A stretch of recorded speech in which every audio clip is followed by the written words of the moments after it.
குற்றாலத்தில் உள்ள அனைத்து அருவிகளிலும் தண்ணீர் விழத் தொடங்கியுள்ளது அங்கு வரும் சுற்றுலா பயணிகள் மனதில் உற்சாகத்தை ஏற்படுத்தியுள்ளது. இது குறித்த கூடுதல் விவரங்களை நமது செய்தியாளர் ராஜன் வழங்க கேட்கலாம். ராஜன் வணக்கம், இது பற்றிய விவரங்களை பதிவு பண்ணுங்க. வணக்கம் பிரியா. அதாவது உலகளவில் புகழ்பெற்ற ஒரு சுற்றுலா தலமாக விளங்கி வருகிறது குற்றாலம். குற்றாலத்தை பொறுத்தவரை ஆண்டு முழுவதும் அருவிகளில் தண்ணீர் விழுந்தாலும் குறிப்பாக ஜூன், ஜூலை, ஆகஸ்ட் ஆகிய 3 மாதங்கள் சீசன் காலமாகும்.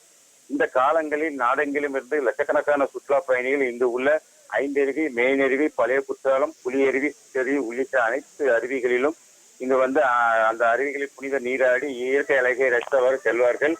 கடந்த சில தினங்களாக மேற்கு தொடர்ச்சி மலை பகுதிகளில் மழை இல்லாததால் அந்த வெறும் பாறையாக காட்சியளித்தது.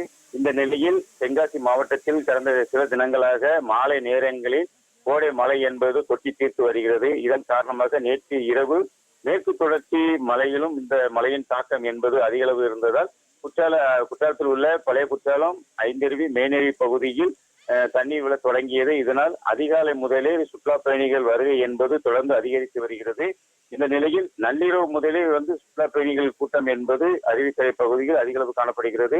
மேலும் வரக்கூடிய நாட்களில் கோடை விடுமுறை என்பதால் சுற்றுலா பயணிகள் வருகை என்பது அதிக அளவு காணப்படும் என எதிர்பார்க்கப்படுகிறது. மேலும் இந்த சுற்றுலா பயணிகள் வருகையை அதிகரித்துள்ளதால் இங்குள்ள வியாபாரிகள் பல நாட்களாக வியாபாரம் இல்லாமல் வெறும் கவலையில் உள்ளனர். இந்த நிலையில் இந்த சுற்றுலா பயணிகள் வருகையால் அவர்கள் மகிழ்ச்சி அடைந்துள்ளனர். ஒரு சில பகுதிகளில் இந்த பேரூராட்சி பணியாளர்கள் இன்னும் ஒரு சில தினங்களில் குற்றால சீசன் தொடங்குள்ள நிலையில் பராமரிப்பு பணிகள் என்பது முழுவீச்சில் நடைபெற்று வருகிறது. இதனால் ஒரு வெயிலின் தாக்கம் இருந்தாலும் கூட அதிகாலை முதலே சுற்றுலா பயணிகள் அருவிக்கரையில் நீண்ட நேரம் குளித்து மகிழ்ந்து சென்ற வண்ணம் உள்ளனர். பிரியா, குற்றாலத்தில் உள்ள அனைத்து அருவிகளிலும் தண்ணீர் விழ தொடங்கியுள்ளது. இது பற்றிய விவரங்களுக்கு நன்றி ராஜன்.